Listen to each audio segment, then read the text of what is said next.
রাসূলুল্লাহ সাল্লাল্লাহু আলাইহি ওয়াসাল্লাম বলেছেন, লিকুল্লি উম্মাতিন আমিনুন ওয়া আমিনু হাজিহিল উম্মাহ আবু উবাইদা। প্রত্যেক জাতিরই একজন বিশ্বস্ত ব্যক্তি আছে, আর এ মুসলিম জাতির পরম বিশ্বাসী ব্যক্তি আবু উবাইদা। তিনি ছিলেন উজ্জ্বল মুখমণ্ডল, গৌরকান্তি, হালকা পাতলা গড়ন ও দীর্ঘদেহের অধিকারী। তাকে দেখলে যে কোন ব্যক্তির চোখ জুড়িয়ে যেত, সাক্ষাতে অন্তরে ভক্তি ও ভালোবাসার উদয় হতো এবং হৃদয়ে একটা নির্ভরতার ভাব সৃষ্টি হতো। তিনি ছিলেন তীক্ষ্ণ মেধাবী, অত্যন্ত বিনয়ী ও লাজুক প্রকৃতির। তবে যে কোন সংকট মুহূর্তে সিংহের ন্যায় চারিত্রিক দৃঢ়তা তাঁর মধ্যেও ফুটে উঠত।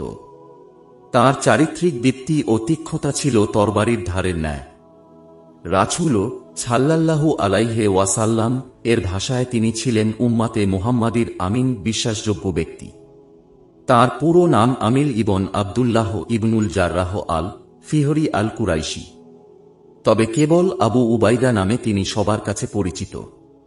তার পঞ্চম ঊর্ধ্ব পুরুষ ফিহরের মাধ্যমে রাসূলুল্লাহর সাল্লাল্লাহু আলাইহি ওয়াসাল্লাম নছবের সাথে তার নছব মিলিত হয়েছে। তার মাও ফিহরি খানদানের কন্যা। সিরাত বিশেষজ্ঞদের মতে তিনি ইসলাম গ্রহণ করেছিলেন। হযরত আব্দুল্লাহ ইবন উমারের রাদিয়াল্লাহু আনহু মন্তব্য হল, কুরাইশদের তিন ব্যক্তি অন্য সকলের থেকে সুন্দর চেহারা, উত্তম চরিত্র ও স্থায়ী লজ্জাশীলতার জন্য সর্বশ্রেষ্ঠ। তার তোমাকে কোনো কথা বললে মিথ্যা বলবেন না, আর তুমি তাদেরকে কিছু বললে তোমাকে মিথ্যুক মনে করবেন না। তারা হলেন আবু বকর সিদ্দিক, উসমান ইবন আফফান ও আবু উবাইদা ইবনুল জাররাহ। ইসলাম প্রচারের প্রথম ভাগেই যারা মুসলমান হয়েছিলেন, আবু উবাইদা ছিলেন তাদের অন্যতম। হযরত আবু বকরের মুসলমান হওয়ার পরের দিনই তিনি ইসলাম গ্রহণ করেন। আবু বকরের হাতেই তিনি তাঁর ইসলামের ঘোষণা দেন। তারপর তিনি আব্দুর রহমান ইবন আউফ, উসমান ইবন মাজুন, আল আরকাম ইবন আবিল আরকাম ও তাকে সঙ্গে করে রাসূলুল্লাহ সাল্লাল্লাহু আলাইহি ওয়াসাল্লাম এর দরবারে হাজির হন। সেখানে যারা সকলেই একযোগে ইসলামের ঘোষণা দেন। এভাবে তাঁরাই হলেন মহান ইসলামী ইমারতের প্রথম ভিত্তি।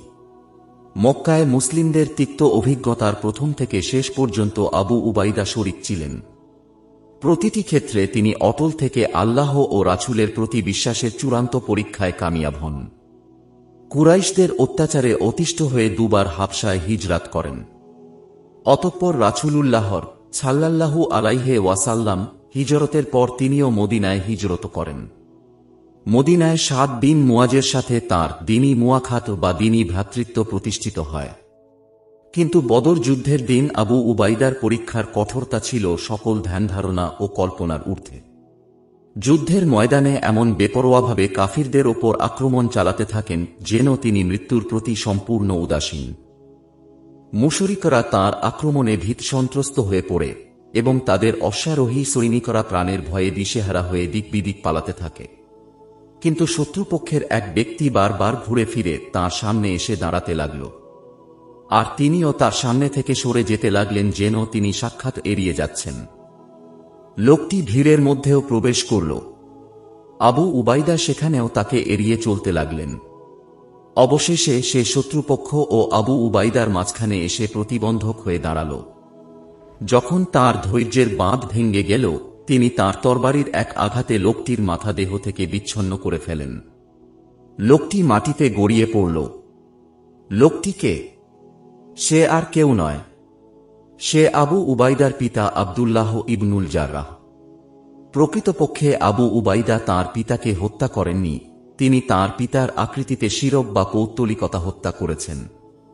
এ ঘটনার পর আল্লাহ তাআলা আবু উবাইদা ও তাঁর পিতার শানে নিম্নের এ আয়াতটি নাজিল করেন, তোমরা কখনো এমনটি দেখতে পাবে না যে আল্লাহ ও পরকালের প্রতি ঈমানদার লোকেরা কখনো তাদের প্রতি ভালোবাসা পোষণ করে যারা আল্লাহ এবং তাঁর রাসূলের সাল্লাল্লাহু আলাইহি ওয়াসাল্লাম এর বিরুদ্ধাচরণ করেছে, তারা তাদের পিতাই হোক কিংবা তাদের পুত্রই হোক বা ভাই হোক অথবা তাদের বংশপরিবারের লোক। তারা সেই লোক যাদের দিলে আল্লাহ তাআলা ঈমান দৃঢ় করে দিয়েছেন এবং নিজের তরফ হতে একটা রূহ দান করে তাদেরকে এমন সব জান্নাতে দাখিল করবেন যার নিম্নদেশে ঝর্ণাধারা প্রবহমান হবে, তাতে তারা চিরদিন থাকবে। আল্লাহ তাদের প্রতি সন্তুষ্ট হয়েছেন এবং তারাও সন্তুষ্ট হয়েছেন তাঁর প্রতি। এরা আল্লাহর দলের লোক। জেনে রাখো আল্লাহর দলের লোকেরাই কল্যাণ প্রাপ্ত হবে। আবু উবাইদার এরূপ আচরণে বিস্মিত হবার কিছু নেই, কারণ আল্লাহর প্রতি তাঁর দৃঢ় ঈমান, দ্বীনের প্রতি নিষ্ঠা এবং উম্মাতে মুহাম্মাদীর প্রতি তাঁর আমানতদারি তাঁর মধ্যেও এমন চূড়ান্ত রূপলাভ করেছিল যে তা দেখে অনেক মহান ব্যক্তিও ঈর্ষা পোষণ করতেন। মুহাম্মদ ইবন জাফর বলেন, খ্রিস্টানদের একটা প্রতিনিধি দল রাসূলুল্লাহ সাল্লাল্লাহু আলাইহি ওয়াসাল্লাম এর দরবারে হাজির হয়ে বলল, হে আবুল কাসিম, আপনার সাথীদের মাঝ থেকে আপনার মনোনীত কোনো একজনকে আমাদের সাথে পাঠান। তিনি আমাদের কিছু বিতর্কিত সম্পদের ফায়সালা করে দেবেন। আপনাদের মুসলিম সমাজ আমাদের সবার কাছে মনোপুত ও গ্রহণযোগ্য। একটা শুনে রাসূল সাল্লাল্লাহু আলাইহি ওয়াসাল্লাম বললেন, সন্ধ্যায় তোমরা আমার কাছে আবার এসো। আমি তোমাদের সাথে একজন দৃঢ়চেতা ও বিশ্বস্ত ব্যক্তিকে পাঠাবো। হযরত উমার ইবনুল খাত্তাব বলেন, আমি সেদিন সকাল সকাল জোহরের নামাজ আদায়ের জন্য মসজিদে উপস্থিত হলাম। আর আমি এদিনের মতো আর কোন দিন নেতৃত্বের জন্য লালায়িত হইনি। এর একমাত্র কারণ আমিই যেন হতে পারি রাসূলুল্লাহ সাল্লাল্লাহু আলাইহি ওয়াসাল্লাম এ প্রশংসার পাত্রটি। রাসূলুল্লাহ সাল্লাল্লাহু আলাইহি ওয়াসাল্লাম আমাদের সাথে জোহরের নামাজ শেষ করে ডানে বায়ে তাকাতে লাগলেন, আর আমিও তাঁর নজরে আসার জন্য আমার গর্দানটি একটু উঁচু করতে লাগলাম। কিন্তু তিনি তাঁর চোখ ঘোরাতে ঘোরাতে একসময় আবু উবাইদা ইবনুল জাররাহকে দেখতে পেলেন। তাকে দেখে তিনি বললেন, তুমি তাদের সাথে যাও এবং সত্য ও ন্যায়ের ভিত্তিতে তাদের বিতর্কিত বিষয়টির ফায়সালা করে দাও। আমি তখন মনে মনে বললাম, আবু উবাইদা এ মর্যাদাটি ছিনিয়ে নিয়ে গেল। আবু উবাইদা কেবল একজন আমানতদারী ছিলেন না, আমানতদারির জন্য সর্বদা সকল শক্তি পুঞ্জীভূত করতেন। এর বহিঃপ্রকাশ ঘটেছিল বিভিন্ন ক্ষেত্রে। বদর যুদ্ধের প্রাক্কালে কুরাইশ কাফিলার গতিবিধি অনুসরণের জন্য রাসূল সাল্লাল্লাহু আলাইহি ওয়াসাল্লাম একদল সাহাবীকে পাঠান। তাদের আমির নিযুক্ত করেন আবু উবাইদাকে।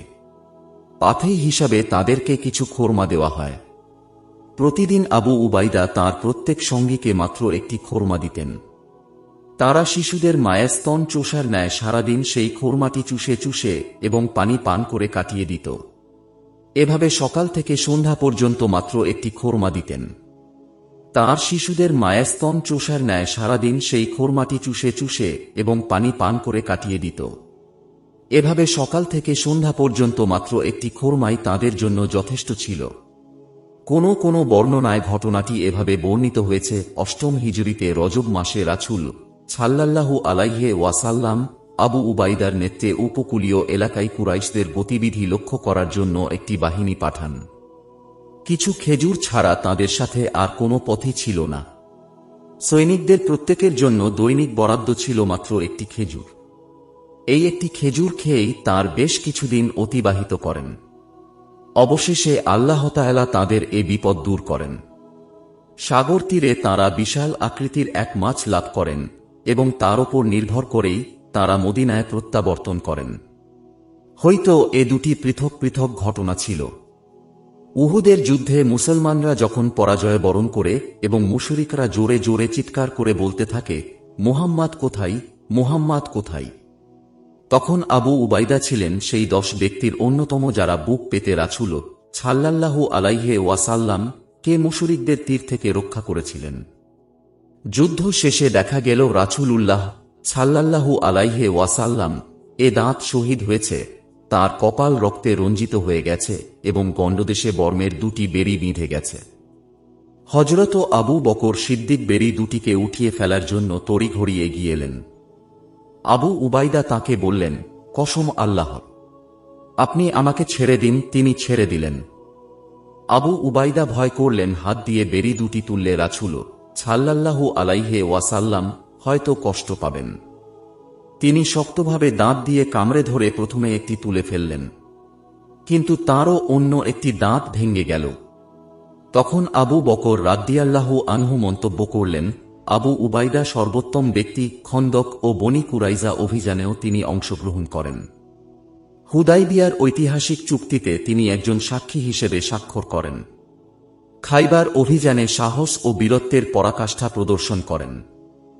জাতুস সালাসিল অভিযানে হজরত আমর ইবনুল আসের বাহিনীর সাহায্যের জন্য 200 সিপাহীসহ রাসূল সাল্লাল্লাহু আলাইহি ওয়াসাল্লাম আবু উবাইদাকে পিছনে পাঠান। তাঁরা জয়লাভ করেন। মক্কা বিজয়, তাইফ অভিযান সহ সর্বক্ষেত্রে আবু উবাইদা শরীক ছিলেন। বিদায় হজেও তিনি রাসূলুল্লাহ সাল্লাল্লাহু আলাইহি ওয়াসাল্লাম সফরসঙ্গী ছিলেন।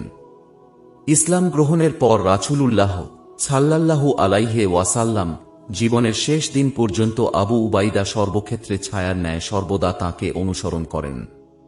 সাকিফায়ে বনি সায়েদাতে খলিফা নির্বাচনের ব্যাপারে তুমুল বাকবিতণ্ডা চলছে। আবু উবাইদা আনসারদের লক্ষ্য করে এক গুরুত্বপূর্ণ ভাষণ দিলেন। তাদের সতর্ক করে দিয়ে বললেন, ওহে আনসার সম্প্রদায়, তোমরাই প্রথম সাহায্যকারী। আজ তোমরাই প্রথম বিভেদ সৃষ্টিকারী হয় না। এক পর্যায়ে হযরত আবু বকর আবু উবাইদাকে বলেন, আপনি হাত বাড়িয়ে দিন, আমি আপনার হাতে বাইয়াত করি। আমি রাসূল সাল্লাল্লাহু আলাইহি ওয়াসাল্লাম কে বলতে শুনেছি, প্রত্যেক জাতিরই একজন বিশ্বস্ত ব্যক্তি আছে, তুমি এ জাতির সেই বিশ্বস্ত ব্যক্তি। এর জবাবে আবু উবাইদা বললেন, আমি এমন ব্যক্তির সামনে হাত বাড়াতে পারি না যাকে রাসূল সাল্লাল্লাহু আলাইহি ওয়াসাল্লাম আমাদের নামাজের ইমামতির আদেশ করেছেন এবং যিনি তাঁর মৃত্যু পর্যন্ত ইমামতি করেছেন। একটার পর আবু বকরের হাতে বাইয়াত করা হল। আবু বকরের খলিফা হবার পর সত্য, ন্যায় ও কল্যাণের ক্ষেত্রে তিনি তাঁর সর্বোত্তম উপদেষ্টা ও সাহায্যকারীর ভূমিকা পালন করেন। আবু বকরের পর হযরত উমার খিলাফতের দায়িত্বভার গ্রহণ করেন। আবু উবাইদা তাঁরও আনুগত্য মেনে নেন। হযরত আবু বকর রাদিয়াল্লাহু আনহু খিলাফতের দায়িত্ব গ্রহণের পর হিজরি 13 সনে সিরিয়ায় অভিযান পরিচালনার সিদ্ধান্ত নিলেন। আবু উবাইদাকে হিমস, ইয়াজিদ বিন আবু সুফিয়ানকে দিমাশক, সুরাহবিলকে জর্দান এবং আমর ইবনুল আসকে ফিলিস্তিনে যাত্রার নির্দেশ দিলেন। সম্মিলিত বাহিনীর সর্বাধিনায়ক নিয়োগ করলেন আবু উবাইদাকে। দিমাশক, হিমস, লাজেকিয়া প্রভৃতি শহর বিজিত হয় আবু উবাইদার হাতে। ইয়ারমুকের সেই ভয়াবহ যুদ্ধ তিনিই পরিচালনা করেন। আমর ইবনুল আসের আহ্বানে সাড়া দিয়ে বায়তুল মাকদাস বিজয়ে শরিক হন। বায়তুল মাকদাসবাসীরা খোদ খলিফা উমরের সাথে সন্ধির ইচ্ছা প্রকাশ করলে আবু উবাইদাই সে কথা জানিয়ে খলিফাকে পত্র লেখেন। সন্ধিপত্রের স্বাক্ষর করার জন্য খলিফা জাবিয়া পৌঁছলে আবু উবাইদাহ তাকে অভ্যর্থনা জানান। হিজরি 17 সনে হযরত খালিদ সাইফুল্লাহকে দিমাশকের আমির ও ওয়ালির পদ থেকে অপসারণ করে খলিফা উমর আবু উবাইদাকে তাঁর স্থলে নিয়োগ করেন। হযরত খালিদ সাইফুল্লাহ লোকদের বলেন, তোমাদের খুশি হওয়া উচিত যে আমিনুল উম্মাহ তোমাদের ওয়ালি আবু উবাইদার নেতৃত্বে মুসলিম বাহিনী সিরিয়ায় একের পর এক বিজয় লাভ করে সিরিয়ার সমগ্র ভূখণ্ড দখল করে চলেছে। এ সময় সিরিয়ায় মহামারী আকারে প্লেগ দেখা দেয় এবং প্রতিদিন হাজার হাজার মানুষ তার শিকারে পরিণত হয়। খলিফা হযরত উমর রাদিয়াল্লাহু আনহু নিজেই খোঁজ খবর নেওয়ার জন্য রাজধানী মদিনা থেকে শারগ নামক স্থানে পৌঁছলেন। অন্য নেতৃবৃন্দের সাথে আবু উবাইদা সেখানে খলিফাকে অভ্যর্থনা জানালেন। প্রবীণ মুহাজির ও আনসারদের সাথে বিষয়টি নিয়ে পরামর্শ করলেন। সবাই একবাক্যে সেনাবাহিনীর সদস্যদের স্থান ত্যাগের পক্ষে মত দিলেন। হযরত উমার সবাইকে আহ্বান জানালেন তাঁর সাথে আগামীকাল মদিনায় ফিরে যাওয়ার জন্য। তাকদীরের প্রতি গভীর বিশ্বাসী আবু উবাইদা বেঁকে বসলেন। খলিফাকে তিনি জিজ্ঞেস করলেন, আফিরারুম মিন কাদলিল্লাহ, একই আল্লাহর তাকদীর থেকে পলায়ন নয়? খলিফা দুঃখ প্রকাশ করে বললেন, আফসুস, আপনি ছাড়া কথাটি অন্য কেউ যদি বলতো। হ্যাঁ, আল্লাহর তাকদীর থেকে পালাচ্ছি, তবে অন্য এক তাকদীরের দিকে। আবু উবাইদা তাঁর বাহিনী সহ সেখানে থেকে গেলেন।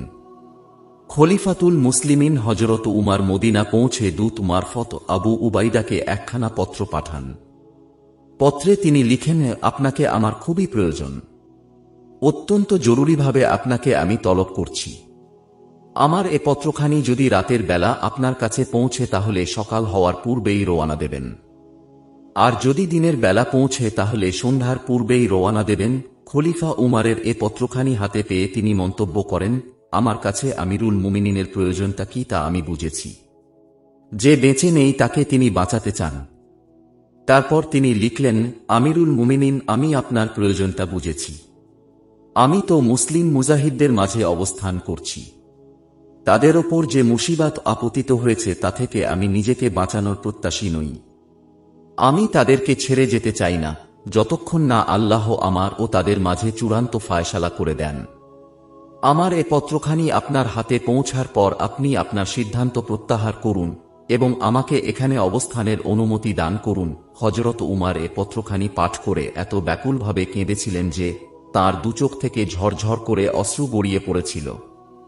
তার এ কান্না দেখে তার আশেপাশের লোকেরা তাকে জিজ্ঞেস করেছিল, আমিরুল মুমিনিন আবু উবাইদা কি ইন্তিকাল করেছেন?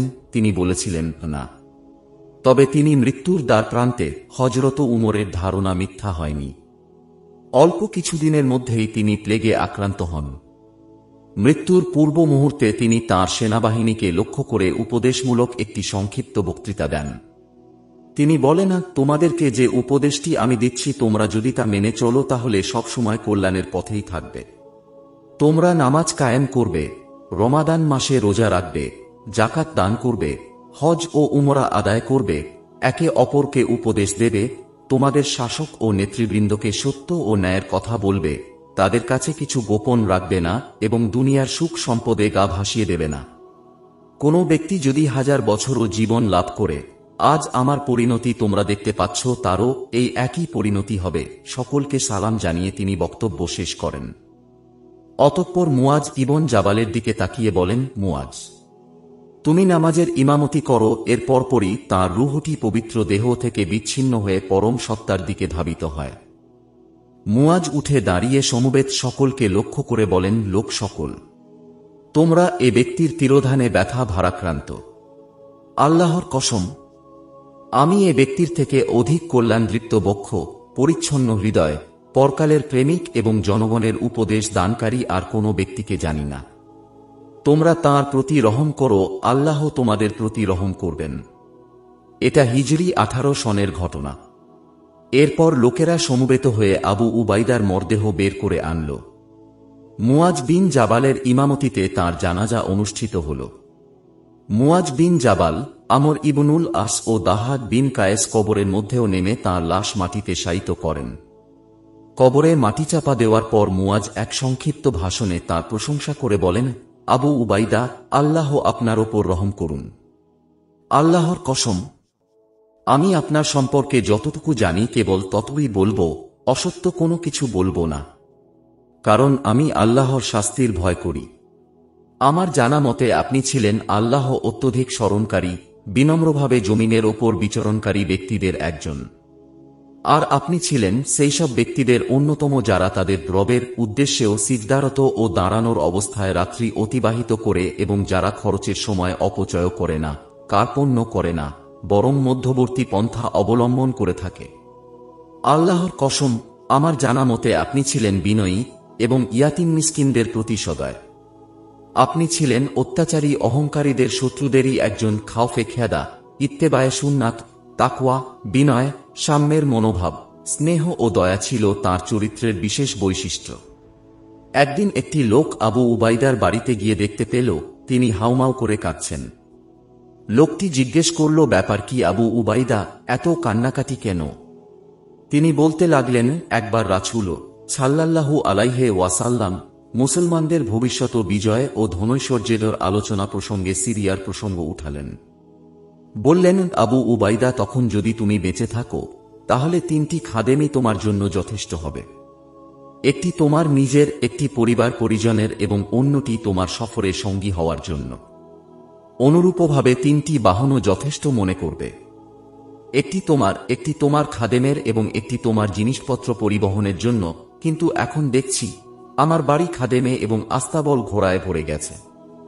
হায়, আমি কিভাবে রাসূলুল্লাহ সাল্লাল্লাহু আলাইহি ওয়াসাল্লাম কে মুখ দেখাবো?